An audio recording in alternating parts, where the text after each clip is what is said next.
So first, thank you so much for taking some time out this evening to attend this, what I hope will be a very informative conversation and presentation. I first want to acknowledge the tremendous team that I work with, Chandler Wagner, Amanda Matos.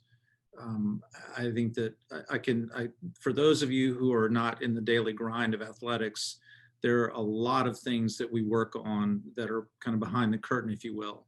And I have never been more proud of this group than I have been this particular season. And I'm just grateful for their work, and their care and concern for your children, our student athletes, is commendable, and certainly a model for all of those around us. So with that, again, welcome to the winter discussion. And Chandler, I'm going to turn it over to you.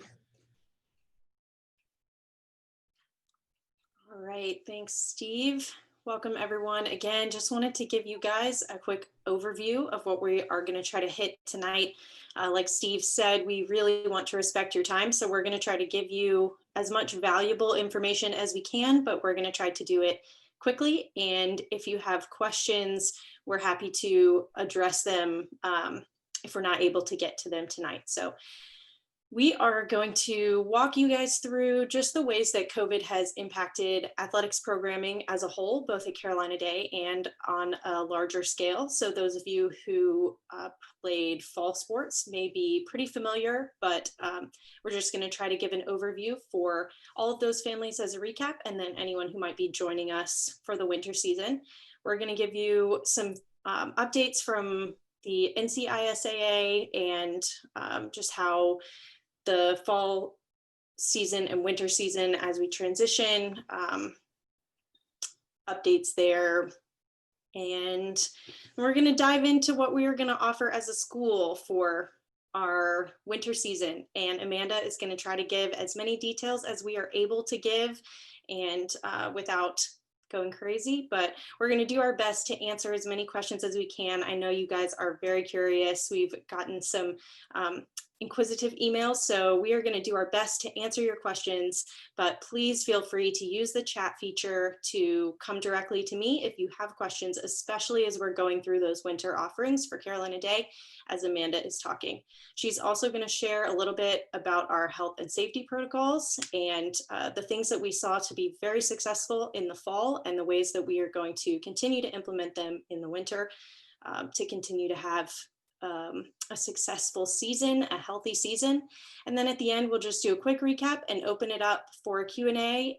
Like I said, you are welcome to use the chat feature throughout the evening if you want to send in a question, and I will do my best to throw it into the conversation as appropriate or address you directly to try to get you an answer. So with that, I would like to turn it over to our head of school, Stephanie Whitney, who is a huge advocate for athletics, and she's on our side, she's on our team, she's fighting for us to have a wonderful athletic season. So Stephanie, take it away. I guess I have to start with rah rah go Wildcats, and I have to say that it is such a pleasure to be part of this team, and I do mean that. And Amanda, Chandler, and Steve and the coaches, along with the COVID advisory board, have been working very hard to make sure that we can compete, safely, and we can be our best. And I would have to say that this group works very hard to make it look easy. And the hours that go behind the planning of how do we pull these things off, and then the continual reflection after every event or every exchange, so that we can continually push the envelope to make us do our very best. And we are firmly committed to being in it to the extent that we can safely do it. And I want you to know that the school is very excited about what we're about to share with you tonight. And COVID has certainly blindsided us on so many levels. And I feel like we run about 20 paces ahead of the things that are being thrown at us, so that we can nimbly either avoid those challenges or leap right over them. And So I'm going to turn it back over to Steve, but I want to thank you for your partnership with us as we've navigated these challenging times. I'm so proud of our school. I'm so proud of our athletes. And if our fall experience shows anything, is that we are resilient and we always give it our best. So congratulations to the athletes on here. Thank you to the parents who have been so resilient and so helpful to us in the cause. And Steve, I'm going to hand it back to you. Great, thank you, Stephanie. I also want to point out that that Jackie Lawler, who's on the call, our school nurse, has been just instrumental in not only a voice within our COVID planning, but also organizing our efforts and a great sounding board, and has really been the point person with our COVID task force, which is made up of epidemiologists and attorney, faculty members across divisions. So as Stephanie said, they have been fantastic and instrumental. And I applaud that group, and I continue to speak directly to Jackie, and she goes to the COVID board and to others, and I feel like that we're in a really good place right now, as good as can be, knowing that and understanding that we're still in a pandemic. So with that said, again, thank you, Stephanie. And I will say one more thing about Stephanie is that I hope that everyone has an opportunity to have a deeper conversation about the school and about athletics and about excellence in general. My time with Stephanie has been fantastic, and I will only tell you this: she is extremely competitive, and she has a great vision for the future of really not only what we're going to do on the court and in uniform, in the water, but also in the classroom. So I'm excited to work under her leadership. So thank you, Stephanie, for that. So with that said, I want to kind of review, before we get into the nitty gritty, I think it's important to understand where we've been within the athletic program and where we are right now. And the reason why I'd like to do this is because I think that people occasionally forget about the challenges that we face and the challenges that we continue to face, and to what Stephanie said earlier about the resilience of our community. So if you'll allow me, I just want to quickly go through, what we've experienced as a community on the athletic front. So in March of 2020, we know as a community, we went remote. And at that particular time is that we understood much less than we do now about COVID, but it was a disruption across the board. It was challenging on all fronts, whether it was in the classroom, the quick pivot that we made, or whether it was the sadness that our student athletes expressed that they weren't able to finish their season, especially those seniors. And we took that to heart. There's very little that we could do, but we worked really hard to give folks something. And I commend Amanda and Chandler and others for doing what we could do virtually. In the summer of 2020, this past summer, is that we began to receive more guidance from Governor Cooper and some of the state mandates and state restrictions. And we're all very familiar with what level we were in, and if we're going to move to phase 1, phase 2, phase 3. And during that same time is that across the athletic front is that we were having conversations not only with the Southern Association of Independent Schools, but the National Federation of High Schools, the North Carolina Independent School Athletic Association, which is our governing body, Independent School Athletic Association, and the National Federation of High Schools, and the North Carolina High School Athletic Association. So a lot of great thinking has gone around how to do sports safely. So however, even in the summertime, we were still concerned whether we were going to be able to offer anything. And I would say up until the last week of July, we were still uncertain. We then saw a path forward, thanks to the good recommendations and advice from the COVID Advisory Board, understanding and great communication with our conference schools. We found a path forward.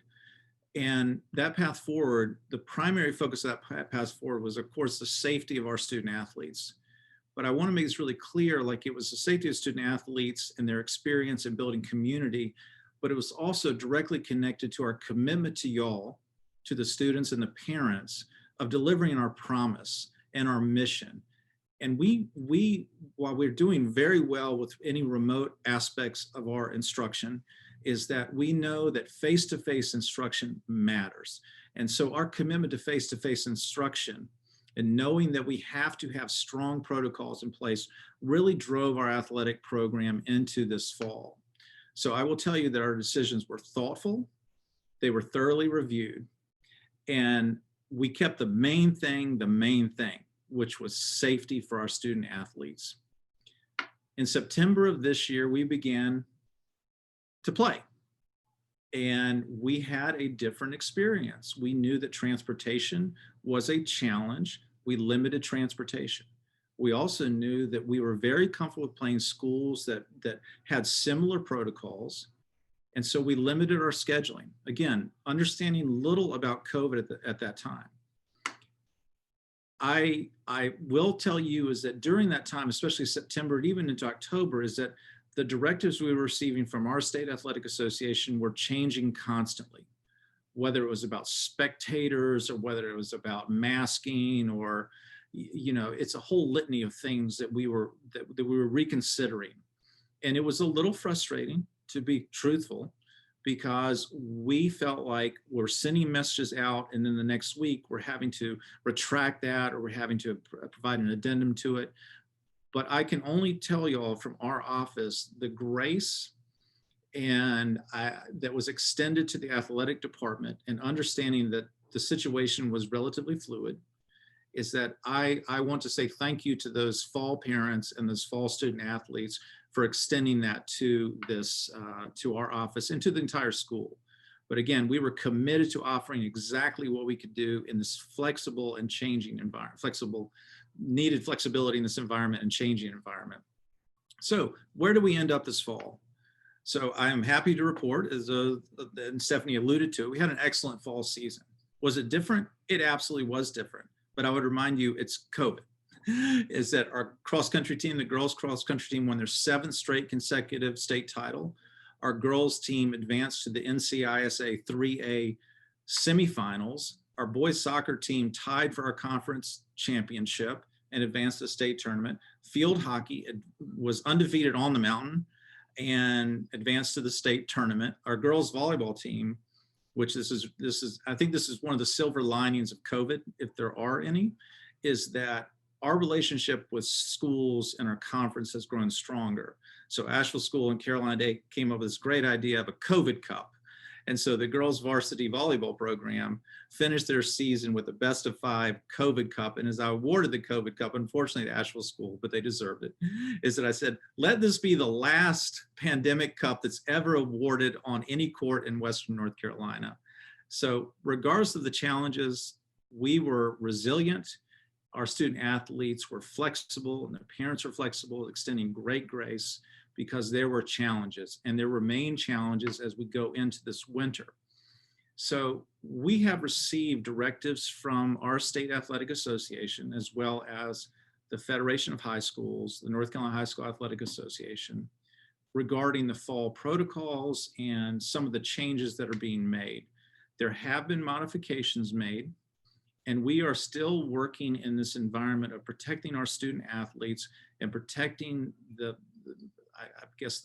what I would consider to be the real reason, the face-to-face instruction, how important that is. Like that is still the driving force behind anything we're going to do this winter.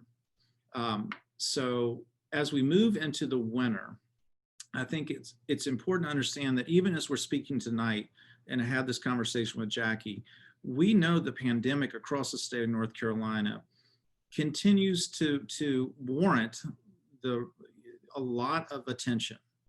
And we already know that some schools are facing COVID. They've already suspended early season practices, et cetera, et cetera. So if you hear anything tonight, I would just, again, ask for your grace and flexibility as we move into this season. And understanding is that our best laid plans for your student athlete may be disrupted as we go into the winter.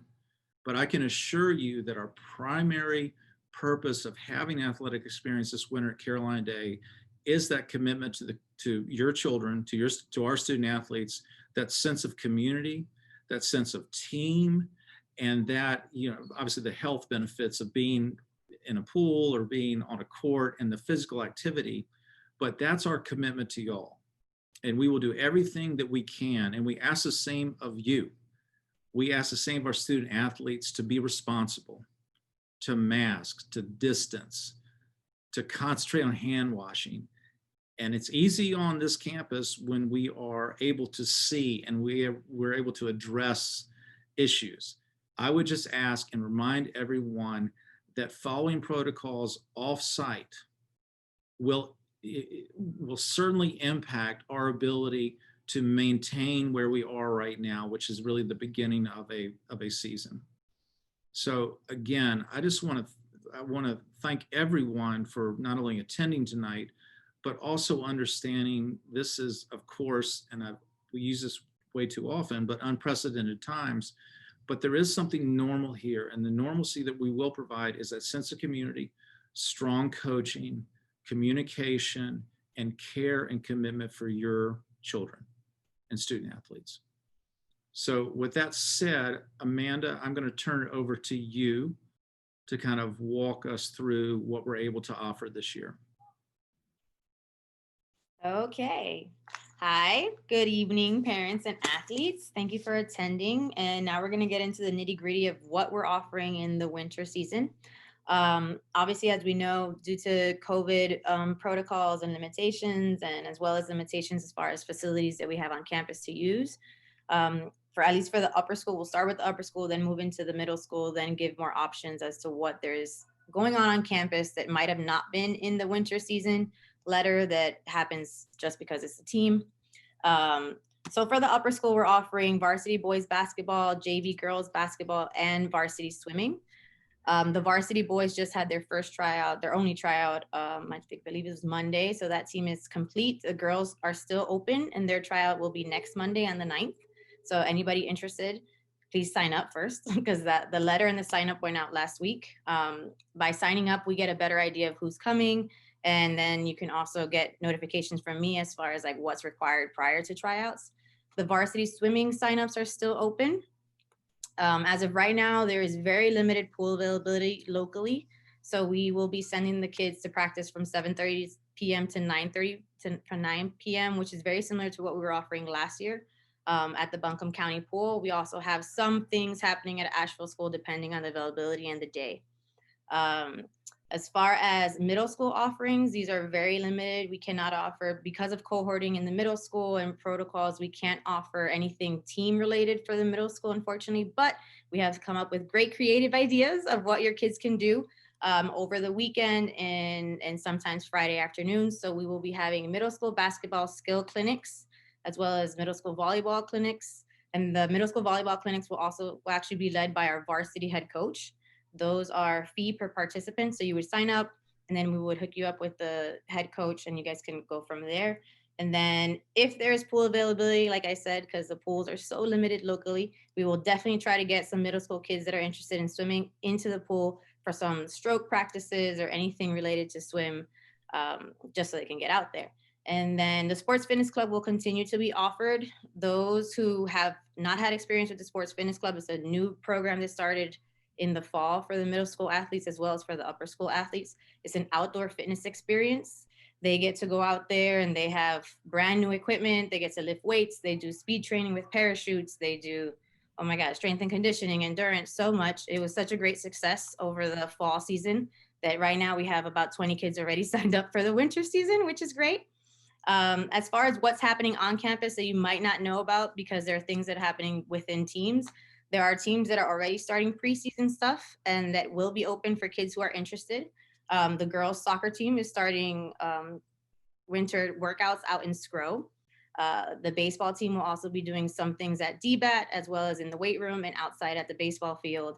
There's also the Sports Fitness Club that's being offered for the upper school kids and the Barbell Club, which is an extension of the Sports Fitness Club. And that goes in the weight room and they teach everything between how to lift to Olympic lifting to anything having to related to do with heavy lifting. And then as far as signing up, please sign up because that gets you onto the team CDS, My CDS page, which is where you will find practice schedules, how to contact your coach. You can find anything from COVID. I have put everything, to be completely transparent, COVID related, all the changes that have happened for the basketball season, all the changes that will be happening for swimming. All this information can be found within the MyCDS page, which is why it's important to sign up, because then your name gets on there. Any questions right now, Chandler? Because I'm sure this is like the... Let me interrupt real quick, because I want to talk a little bit about our competitive programs this winter. So there are a couple of things that we are carrying forward from our fall experience that will be applied to all of our programming this winter. We knew we had strict transportation restrictions in the fall, and those were warranted for a variety of reasons, especially just with our concern about placing huge number of kids, student athletes, and buses, et cetera. We are going to start in that mode where parents will be responsible for transporting this is of today, that parents will be responsible for transporting their kids student athletes to and from events. Now, I want to be very clear about that. That is currently under review, and we understand that basketball especially is a situation that would require a great deal of effort on parents' behalf to take their player to a particular game that would include late nights. So we're very respectful of that. And again, I want to stress is that is currently under review, and I will lean on not only Jackie, but also the COVID Task Force Advisory Group and others. But I've heard that, not grumblings, but I've heard that concern from parents. We hear you, we're working on it, and more to follow. So I want to make that very clear. The second part is just regarding schedules, and I'm going to jump into swimming here in a second, but our schedules will not be as robust as a non-COVID year, and that's very intentional.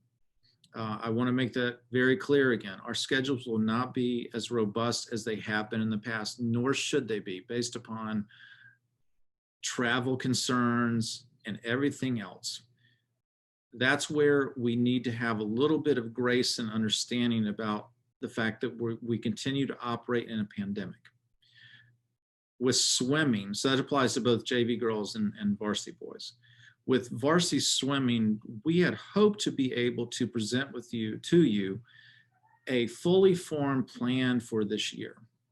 We know that the state, thankfully, our governing body, the NCSIAA, because of what they're hearing from across the state of North Carolina with swimming, is that will allow us to count inter-squad events as official meets and also any virtual events as official meets. That's a great thing for us. And again, our schedule will be mostly, if not all, based in those two areas to, again, limit the amount of crossover with other schools. So again, not lots, but virtual opportunity to compete, and also inter-squad. We want to make sure that those kids that are able to qualify, if the state's able to hold their championships in Greensboro in early February, is that to have times posted. Now with swimming, I think it's also important to understand is that much of this, due to the facility nature in Buncombe County, like there's essentially one pool that people are vying for right now, and that's a Buncombe County pool. Because our usual spot, which was impacted last year at UNCA, because of construction and a major leak within that pool, we were informed, about 4 or 5 weeks ago that they were closing their facility to all outside groups. Absolutely understood as they work to control their bubble there. So we understand the limitations that we have there. We also understand that's a late night for our student athletes. So we're going to provide apps to all of the student swimmers, student athletes, and that will dig down at the middle school level, in which there's dry land training. It's a wonderful app, dry land training. We'll be able to post times. Molly Johnson, who will lead the program this year, will be able to, see all these posts, connect with kids. We'll be able to compete amongst each other. So I'm excited about that opportunity, but it will be different. And for those club swimmers on the call, It said, we will rely on you to be in the pool with your particular team and count those as practices. But I need to be very clear with everyone is that this swimming season is challenging. And while, again, we thought we had this buttoned up yesterday, we were on a call, all three of us and another member of an administrative member on campus, and we were informed that actually we've lost a certain number of days in this particular pool. So that was at about 4:30 yesterday afternoon. So we've been doing a little bit of scrambling right now. But again, our promise to you is that A, we'll communicate effectively around this topic, and B, is that we want to offer something that's meaningful for our swimming group, and more to follow on that. I think it's a, yes. I just was hoping for a clarification on the grades for swimming, because I know we've kind of thrown around the terminology of varsity swimming and we'll offer things for middle school and et cetera, but the availability for 8th through 12th grade to be at those varsity swimming practices, just clarifying that. Yes, with all of our teams this year, is that with all of our winter programming, based upon what we've learned about COVID and relying on, the incredibly well thought out protocols we have on campus, we're comfortable, inching forward to extending the program to those 8th graders that may be able to compete at the varsity level. Our State Athletic Association, as an FYI, allows student athletes in grades 7 through 12 to compete at the varsity level. So grades 6, obviously not in the picture, but we know that's really our farm program. And so we'd love to have kids, on the court or in the water, but we're not going to be able to do that. So they will automatically be involved, if you choose to do so, in some type of beginning in January, some type of additional work for skill development. And again, as Amanda mentioned, we hope to have the opportunity to, we know those kids will be given the app and they'll be in contact with our coaching staff, but we're confident, I would say that I'm confident at least, that we're going to be able to find some time, consistent time for our middle school swimmers to get instruction. So regarding 8th graders, again, we're confident in our cohorting. We also know that not all 8th graders are ready to compete at the varsity level. There are size issues, there's strength issues, et cetera. There's certainly skill issues.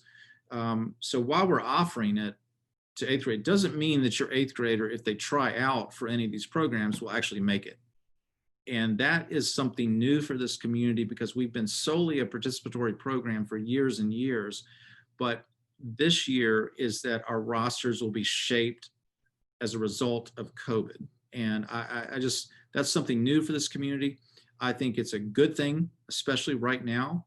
But these rosters will be limited, but we want to have an opportunity for those 8th graders to compete, because we know how critical it is. I've already mentioned about the social aspect of sports, but also just athletically to build competitive programs, is that we know that, the middle school is our farm system.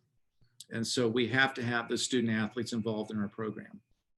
So I will say one more thing about our offerings this year, is that some people have said to me, well, I'm concerned that school X, why aren't we doing like school X is doing, and they're full on with basketball, or they're swimming X, Y, and Z. I said, again, to be very clear, is that we're doing what's in the best interest of Carolina Dade, that's driven by science and driven by safety and our commitment to our mission and keeping kids in face-to-face instruction. So I'm very comfortable with the limitations that we have this year, knowing that those limitations, knock on wood, will be lifted perhaps in the spring and perhaps next year, but we're doing the right thing for kids and this community at this moment. And I am also confident that our protocols are as strong as they possibly can be, and they may differ from other schools within our conference, but I'm not so concerned about that. There are minimums that we need to follow. I'm concerned about our student athletes and putting them in a position to be safe and able to compete.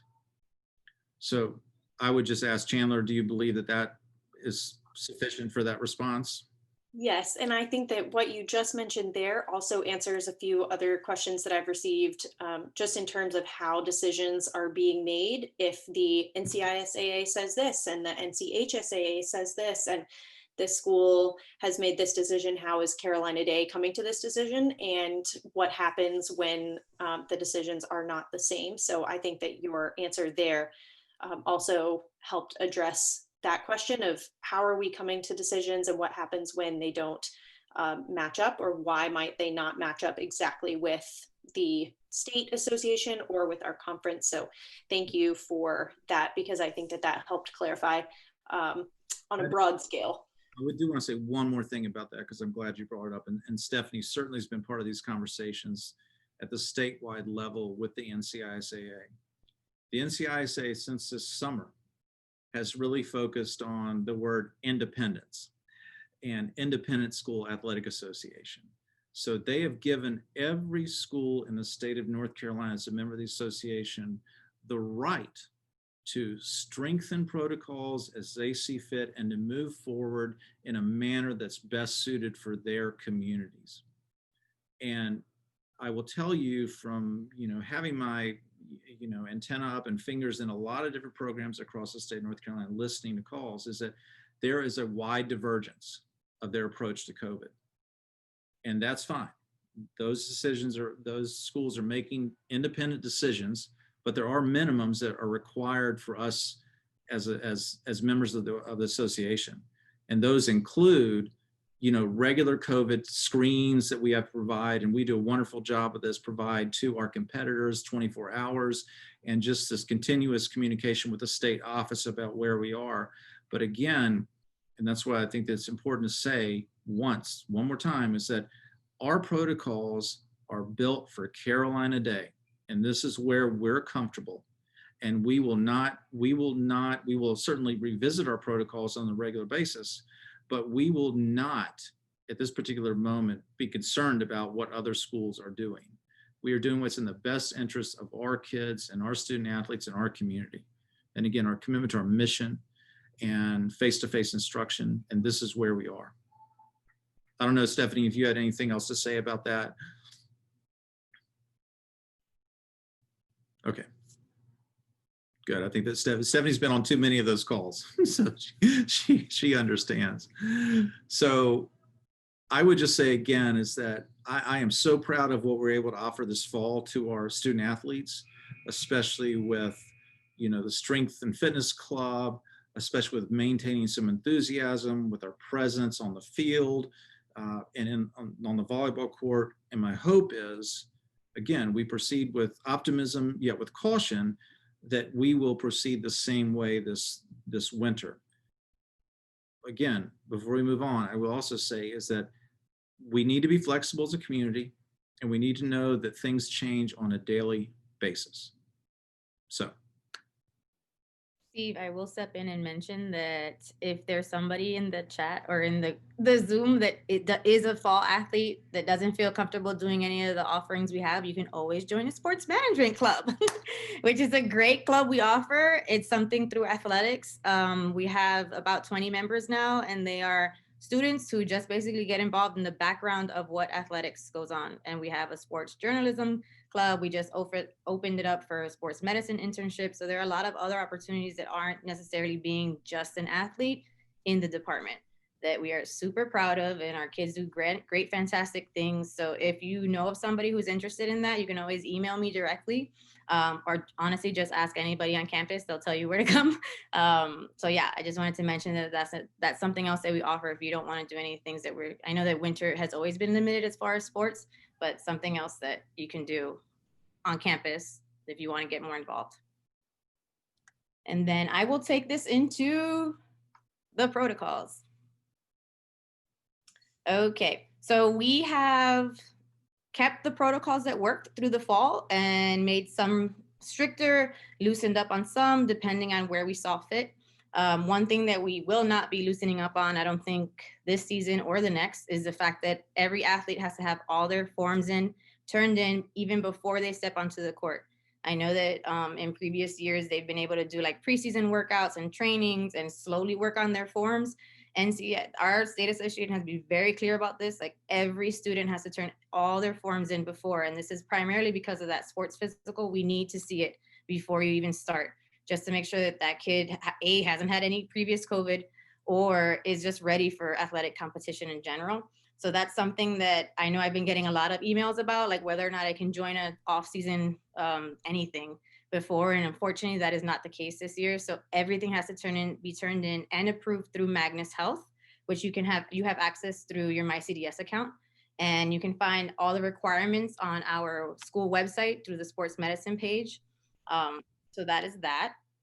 And then one of the things that we are still carrying on from fall, like Steve mentioned, is that every athlete before every practice and every game has to fill out a COVID symptom checklist, and they get their temperatures taken. And this is every athlete and every coach, any staff, anybody that's going to be in that practice has to fill out this form, including myself as a sports medicine person. And this is primarily just to double check everybody so that we can have tracking. And we've had to use it in the past, in the fall. We've definitely had to go back to a date and been like, is this person there? So it's super important. And those coaches who worked in the fall know this. If you're an athlete from the fall, you are totally used to this because I'm sure you filled out so many, which is great.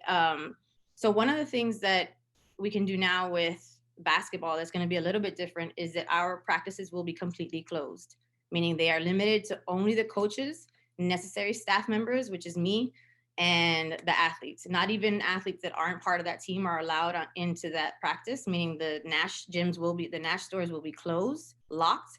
And if JV basketball is in there, varsity has to stay outside until it's their time. And they will be exiting out one door and coming in the other.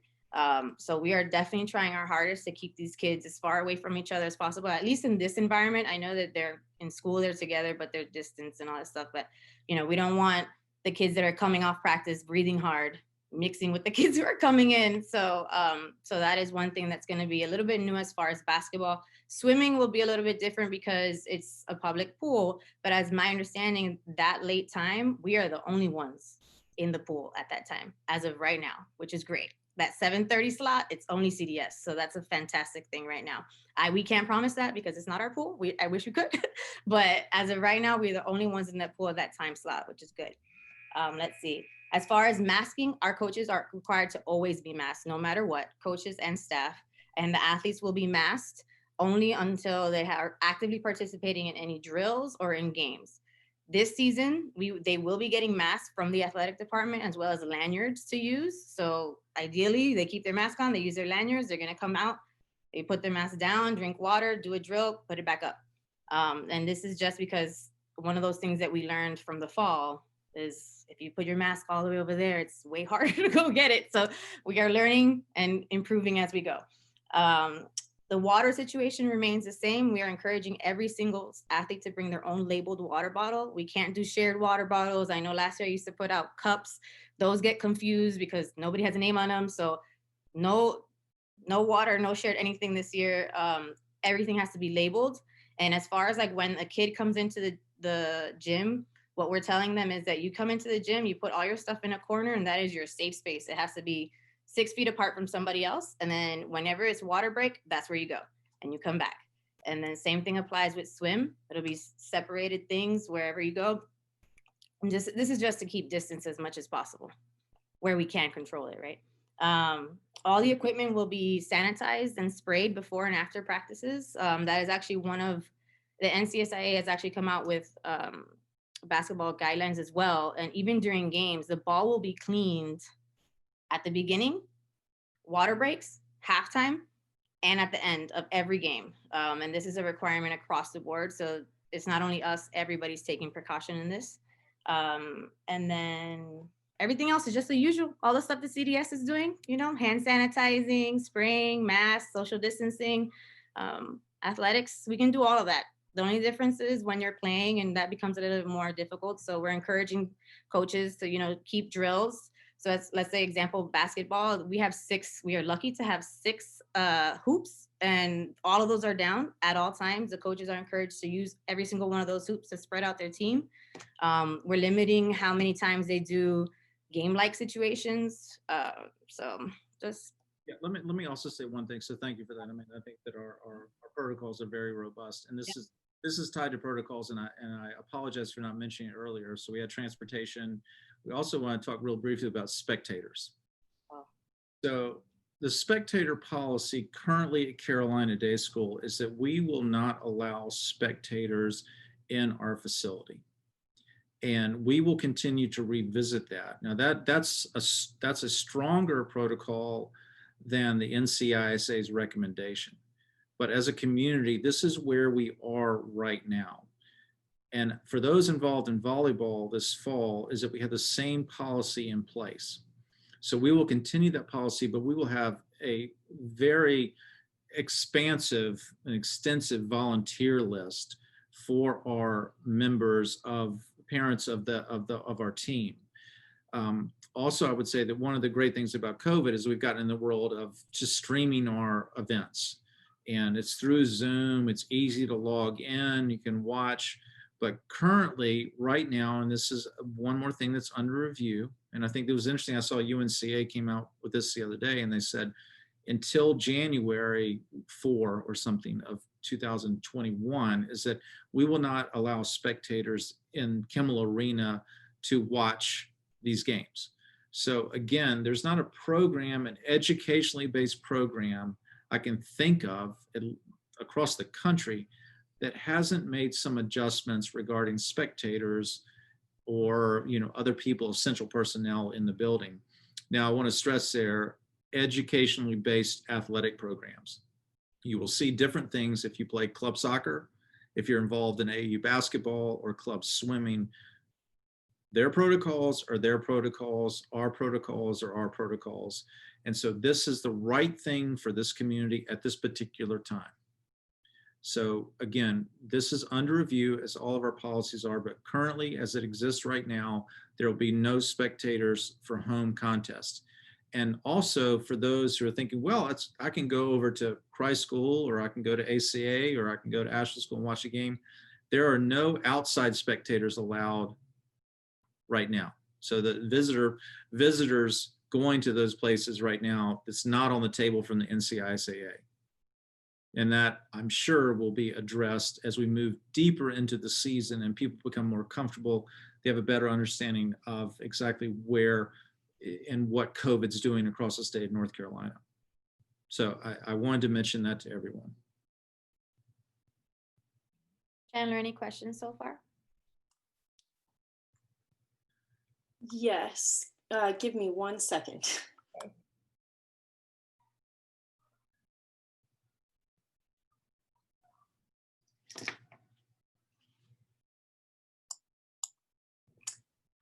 I do just have a question, and I apologize if you have already answered this, Steve, but I was answering another question.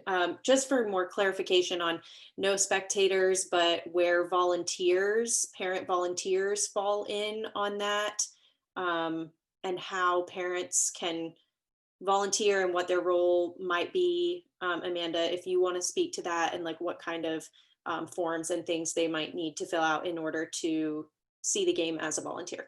Absolutely. So our state association gives us a list of essential personnel, meaning anybody who we absolutely need in a game, in a gym at that time. And that is where we are limited as far as what volunteer positions we can create. And this will be from anybody from handling the Zoom video to, you know, being the water patrol. Literally, this is a position, if you haven't been in the fall, that we that we made. And as far as like how do you volunteer and how you sign up, that is something I create. I create a volunteer. I will eventually, once we get started, create an Excel sheet where parents can go in and put their name. You know, this is the day I can volunteer as this position. Anybody who's considered an essential personnel, we have to turn that COVID screen into the opposite team. So the day before a game that you volunteered for, I will be sending you a game day protocol or game day COVID screen. You will fill it out. I receive it, and it goes to the opposing school with the COVID screens from all our teammates, all the players. The day of the game, the front of the Nash is pretty much like check-in section. We make sure that the person that signed up is the person coming in. You get your temperature checked, and then you're allowed into the Nash. That is the only way that we're able, as of right now, to give volunteer positions for parents. And last season, the volunteer positions were primarily for senior parents who really want to see their kids play in person. And then as soon as those positions open up and the senior parents have filled, then it opens up for juniors, then sophomores, then freshmen.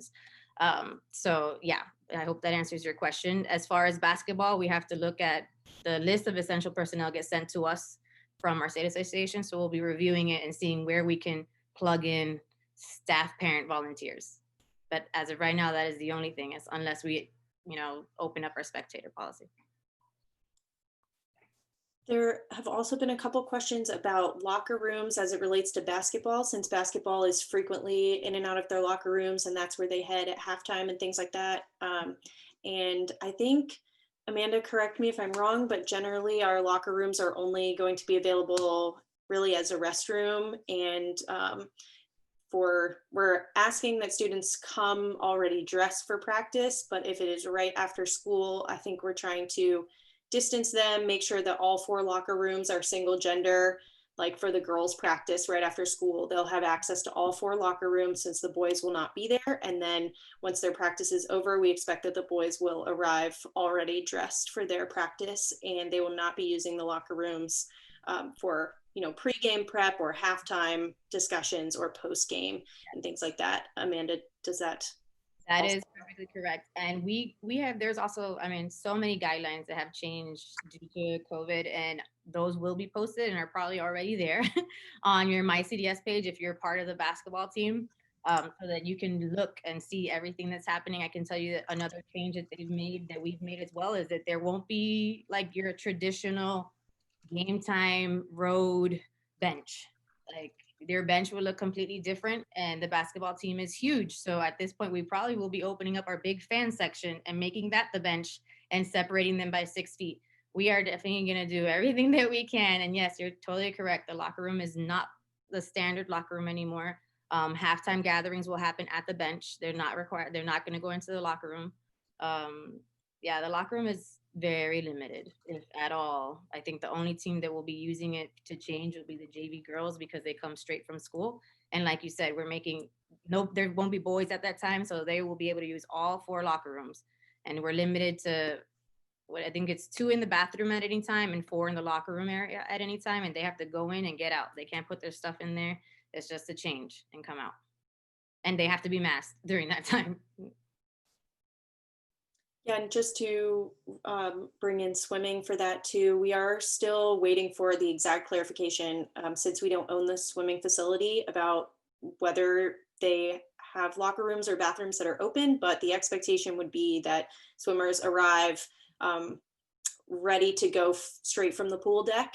And I would assume that they would have restrooms available if needed, but that those would be just on an as needed basis, and that they would need to be masked while in there. But we would ask that they arrive ready to go from the pool deck and then depart in that same manner.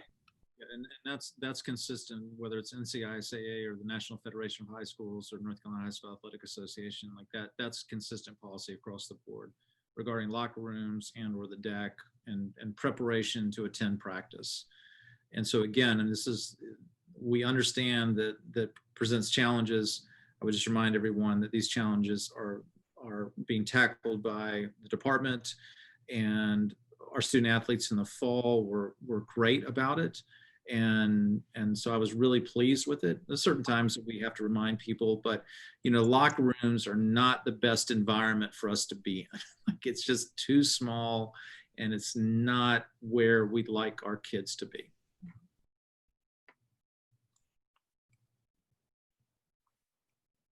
Okay, I didn't get unless you have another question, I think we can move to the next slide.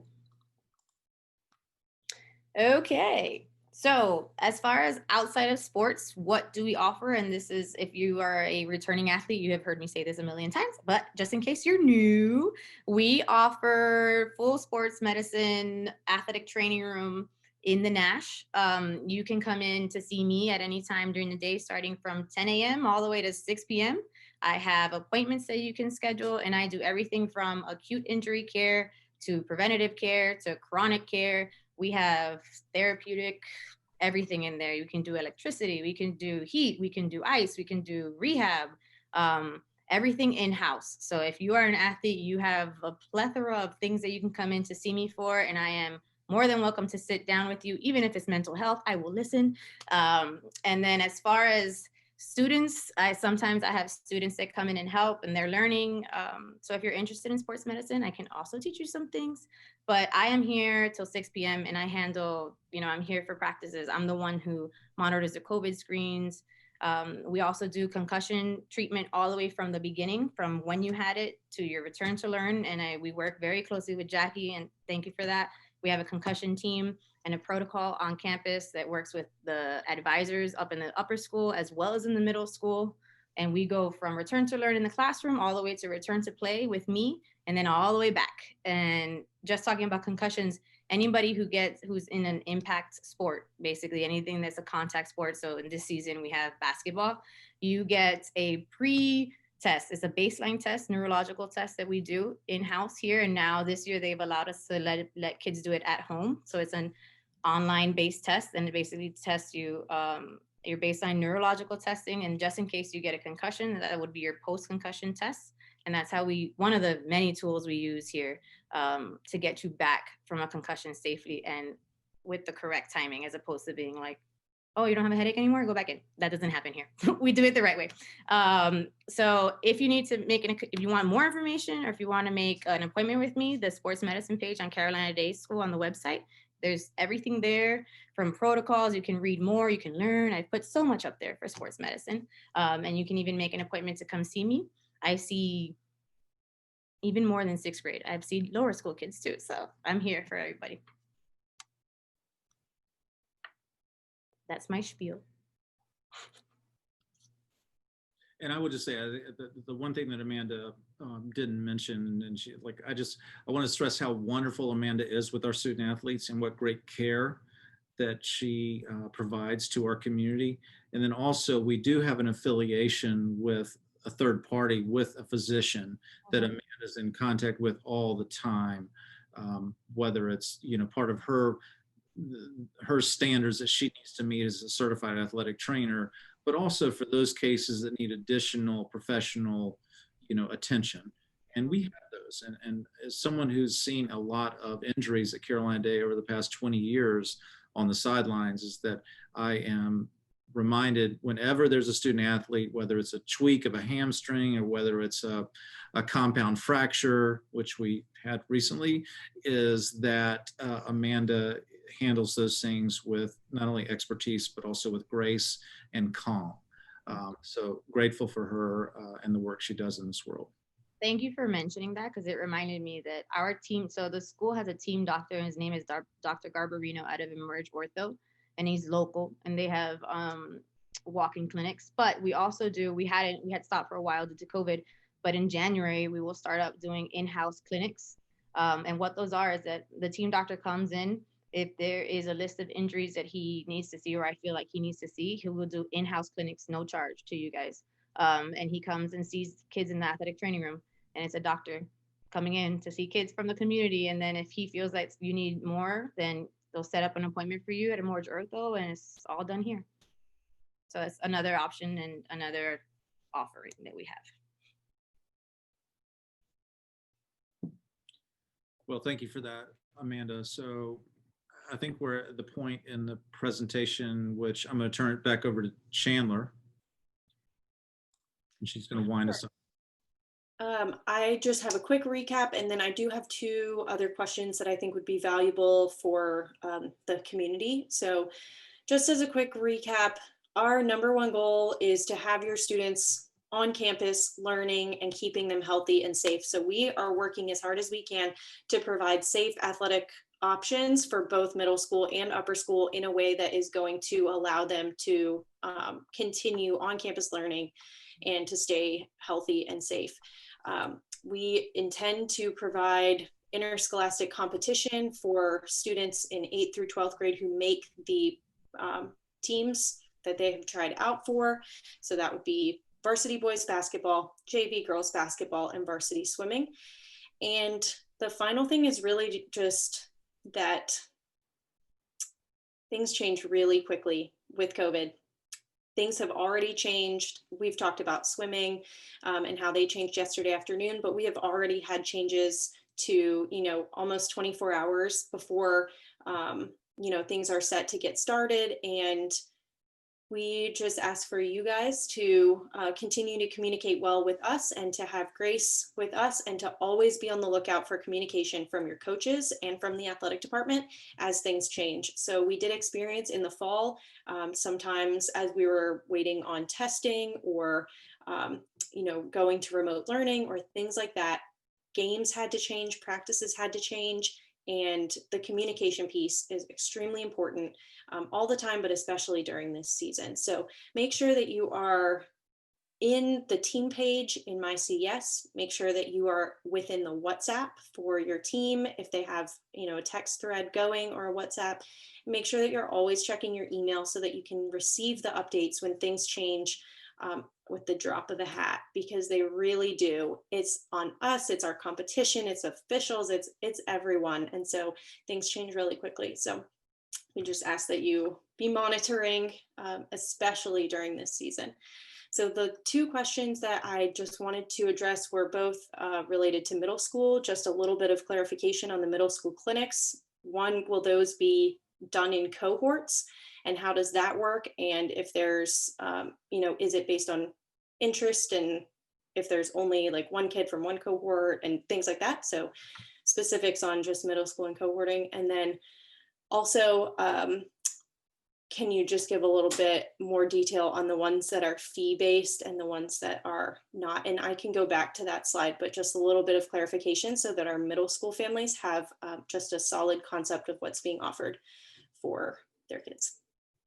So I'll address the basketball sessions first of all, is that, again, these will begin after our winter break.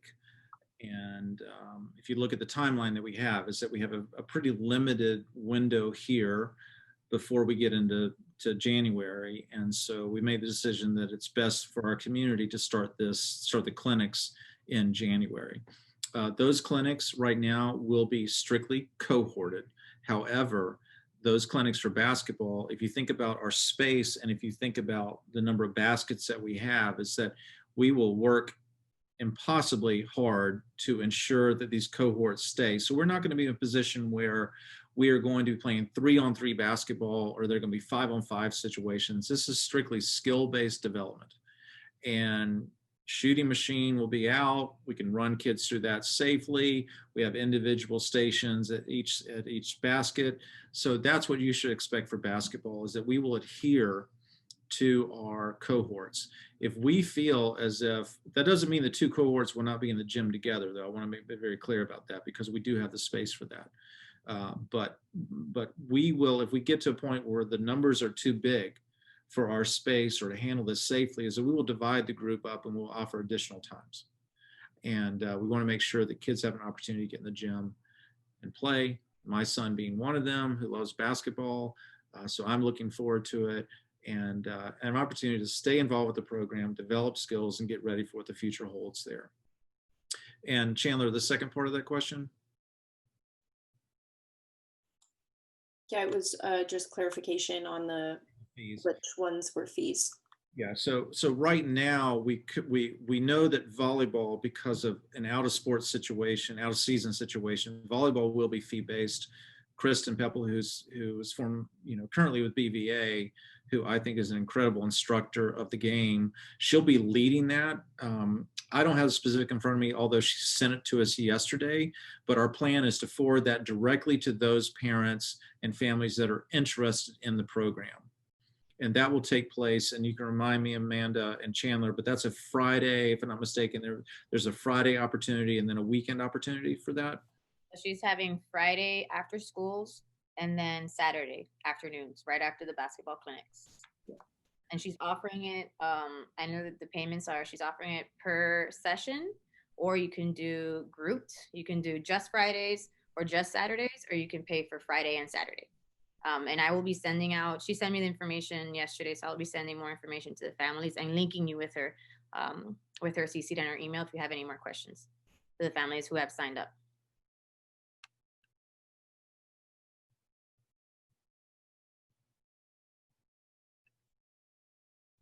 Steve, do you want to talk about basketball? Is that going to be Well, I think basketball is an in-season sport, is that you would expect the community not to be charged for that, and to be led by, very competent coaches. And so more details will follow on that, but it's in season. We'd love to have as many people as possible in that. So again, details will follow, and we'll have that information to you on exactly the times and the days, but plan on that again beginning in January of this coming year. So as we wind up, we're a little bit over, we're right at an hour, because I think we started about 6:03. And again, I just want to say how thankful I am.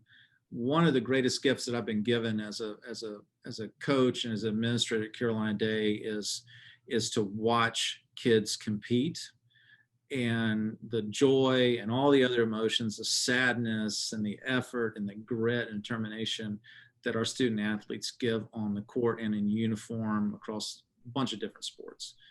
And, there's something about that. Amanda is a former collegiate athlete, as am I, and also Chandler. And so there's a connection there. And, sports provides so much for our community and for our society in so many different ways, is that we're grateful to be part of this journey with you all.